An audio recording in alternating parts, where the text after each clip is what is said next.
ஒரு அம்மாவுக்கு 2 குழந்தை பிறக்குது. ஒரு குழந்தை இறந்து போயிருக்கு, ஒரு குழந்தை உயிரோடு இருக்கு. 2 குழந்தையும் கொண்டு வந்து தாயிட்ட காமிச்சிட்டு இறந்து போன குழந்தைய புதைக்கணும். கொண்டு வந்து காமிக்கிறாங்க. ஒரு குழந்தை கை கால் ஆட்டிகிட்டு இருக்கு தொட்டியில், பக்கத்திலே ஒரு குழந்தை இறந்து போய் படுத்திருக்கு. சமீபத்தில் நடந்த சம்பவம்.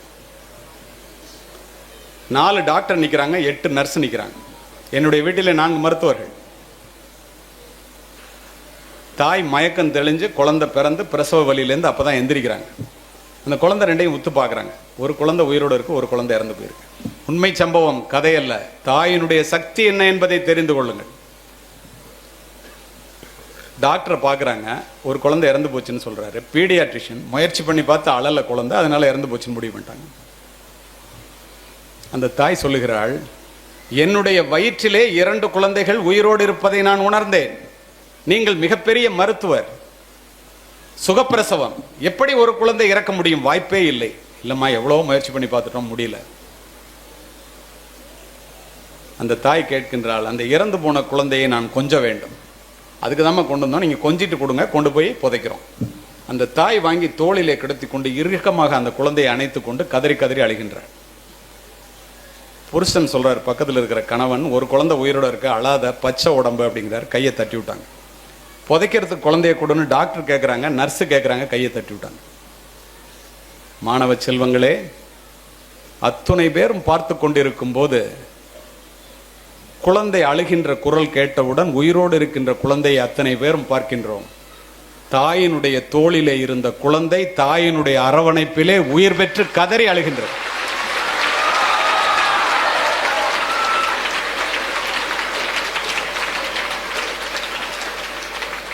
மருத்துவம் தாயினுடைய அன்பிற்கு முன்னால் பொய்த்து போனது. தாயிலிருந்து தான் தலைமுறை தொடங்குகிறது. ஒவ்வொரு தாயும் ஒரு வரலாறு. தலைமுறை மாற்றத்தை உருவாக்கக்கூடிய தகுதி படைத்தவள் தாய் மட்டுமே. மாதா வயிறறிய வாழா ஒரு நாளும் என்கிறார் வாரியார். மாதாவை ஒரு நாளும் மறக்க வேண்டாம் என்கிறது உலக நீதி. உன் தாயையும் உன் தந்தையையும் கனம் பண்ணுவாயாக என்கிறது பைபிள். உன் தாயினுடைய காலடியிலே தான் சொர்க்கம் இருக்கிறது என்று சொல்லுபவர் நபிகள் நாயகம்.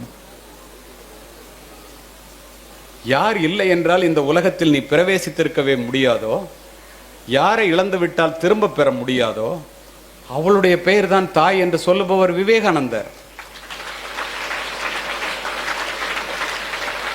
என் தாயினுடைய காலடியிலே தான் சொர்க்கம் இருக்கிறது என்று சொல்லுகிறார் நபிகள் நாயகம். ஏன் அவ்வாறு சொல்லுகிறார் தெரியுமா? 10 மாதம் உன்னை சுமந்து புரண்டு படுத்தால் கூட உனக்கு வலிக்குமே என்று உனக்கு வேண்டியதை மட்டும் உண்டு, தனக்கு வேண்டியதை வெறுத்து, நீ பிறப்பதற்கு முன்பே உனக்காக இறைவனிடம் வேண்டிய ஒரு ஜீவன், உன்னதமான ஜீவன் இந்த உலகத்தில் உண்டென்றால் அது உன்னை பெற்றெடுத்த தாயை தவிர யாருமே.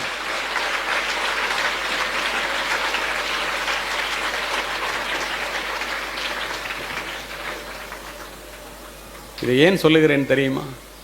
சித்திரச் சோலைகளாக இங்கே அமர்ந்திருக்கின்றீர்களே, உன்னை பெற்று வளர்த்து ஆளாக்குவதற்கு உன்னுடைய தாய் எத்துணை முறை ரத்தம் சிந்தினாள் என்று எத்துணை பேர் சிந்தித்து பார்க்கிறீர்கள்? யார் யாரையோ பற்றியெல்லாம் நினைத்து கொண்டு காலத்தை கடக்கின்ற இளைய சமுதாயமே, உன்னுடைய தாயை பற்றி நினைப்பதற்கு எவ்வளவு நேரத்தை நீ தினம் ஒதுக்குகின்றாய்? நீங்கள் சூடிடும் மணிகள் அவர்கள் வியர்வையின் துளிகள். தாயினுடைய உழைப்பிலே வளர்கிறோம், தந்தையினுடைய வியர்வையிலே உயர்கிறோம். தாய் அசல், தெய்வம் அதன் நகல் என்பேன். தெய்வத்தை நாம் நேரில் பார்த்ததில்லையே. தாயை போற்றி வீழ்ந்தவனும் இல்லை, தாயை தூற்றி வாழ்ந்தவனும் இல்லை. வளர்ந்த பிறகு நான் நான் என்று சொல்லுகின்றீர்களே, அந்த நான் என்பது யார்? என்ன யாருன்னு தெரியுமா? அம்மாட்ட. நீ யாரு? உன் உடலிலே ஓடுகின்ற ரத்தம், எலும்பு, சதை, உயிர், உடல் அத்துணையும் அந்த பெற்றோர்கள் போட்ட பிச்சை என்பதை கடைசி வரை மறந்து விடாதீர்கள்.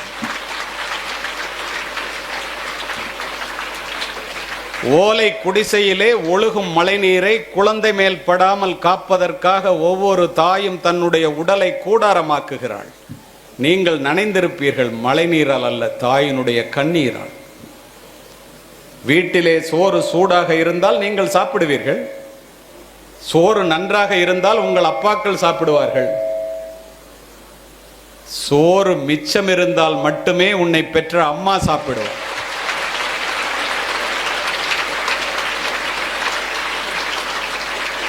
நான் உலகம் முழுவதும் சென்று உரையாற்றுபவன். ஒரு மாதத்திற்கு 2 நாடுகளில் உரையாற்றுவதற்காக பயணிப்பவன். நான் பார்த்தது என்ன தெரியுமா? உலகத்திலேயே தனக்காக சொத்து சேர்க்காத அப்பாவும் தனக்காக சமைக்காத அம்மாவும் இந்தியாவை தவிர எந்த நாட்டிலும் இல்லை.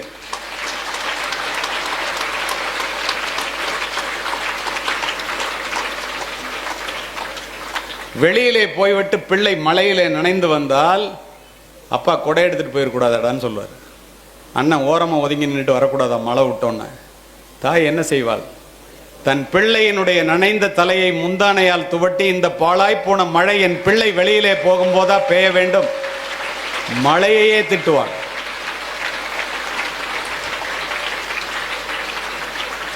பூமிக்கு அடியிலே இருக்கின்ற நீரானது கிணற்றின் மூலம் முகம் காட்டுவதைப் போல, பசுவினுடைய உடலிலே இருக்கின்ற பாலானது மடிக்காம்பிலே சுரப்பதைப் போல, இறைவன் ஒவ்வொரு வீட்டிலும் தனித்தனியாக இருக்க முடியாது என்ற காரணத்தினால் தாயை படைத்தான்.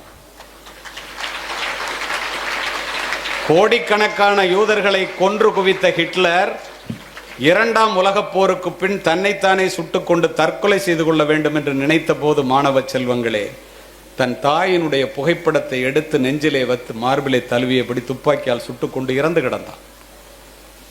நீ உங்க அம்மா அப்பாட்ட போய் கேள, உங்க அம்மாட்ட போய் கேளு, போனோன்னு வீட்டுக்கு, அம்மா உனக்கு என்னம்மா வேணும்னு. எனக்கா? நீ நல்லா படிச்சு பெரிய ஆளானா போதுண்டா கண்ணா, அதை தவிர எனக்கு வேறு ஒன்றும் வேண்டாம் என்று ஒற்றை வார்த்தையிலே முடித்துக் கொள்வார்.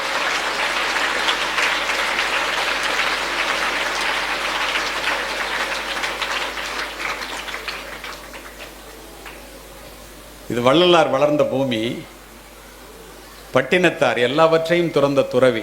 கோடிக்கணக்கான சொத்தை தூக்கி எறிஞ்சிட்டு துறவு கோலம் பூணும்போது மனைவி வந்து மறிக்கிறாங்க. உனக்கு ஈமக்கிரியை செய்யாமல் நான் சாக மாட்டேம்மா, உனக்கு கண்டிப்பாக நான் உனக்கு ஈமக்கிரியை செய்யாமல் அந்த ஊரை விட்டு போக மாட்டேன், பூம்புகார விட்டுங்கிறார். அப்படியே அந்த வார்த்தையை சொல்லி முடிக்கின்றேன். நிறைய பேர் கண்ணை துடைக்கிறீங்க, நான் பார்க்குறேன், நின்றுட்டு பேசுறதுல எனக்கு தெரியுது. தாயினுடைய பாசம் எல்லாருக்கும் அப்படித்தான். எது நெகிழ்வானதோ அதுவே மகிழ்வானது.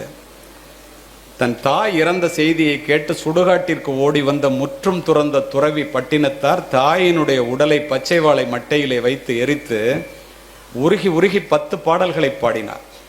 இதை நீங்க கேட்டீங்கன்னா, தன்னுடைய தாயை வயதான காலத்திலே முதியோர் இல்லத்திலே எவனும் சேர்க்க மாட்டான். குறிப்பாக நீங்கள் முதியோர் இல்லங்களை மூடிவிடலாம்.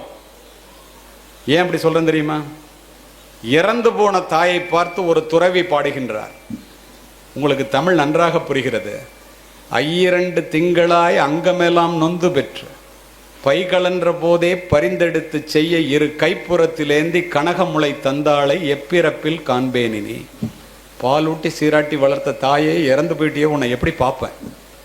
முந்தி தவம் கிடந்து 300 நாளளவும் அந்தி பகலாய் இறைவனை ஆதரித்து தொந்தி சரிய சுமந்து என்னை பெற்ற தாயார் தனக்கோ எரிய தளல் மூட்டுவேன்.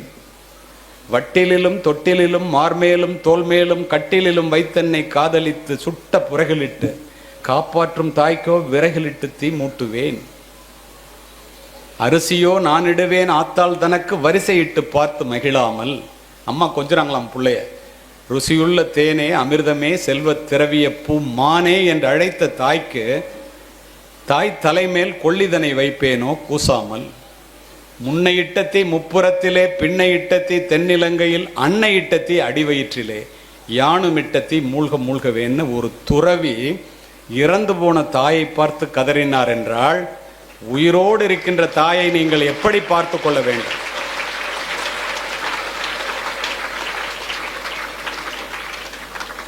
அமெரிக்காவில் ஒரு பையன் வேலை பார்க்குறான். அவனுக்கு வீட்டில் பொண்ணு பார்க்குறாங்க.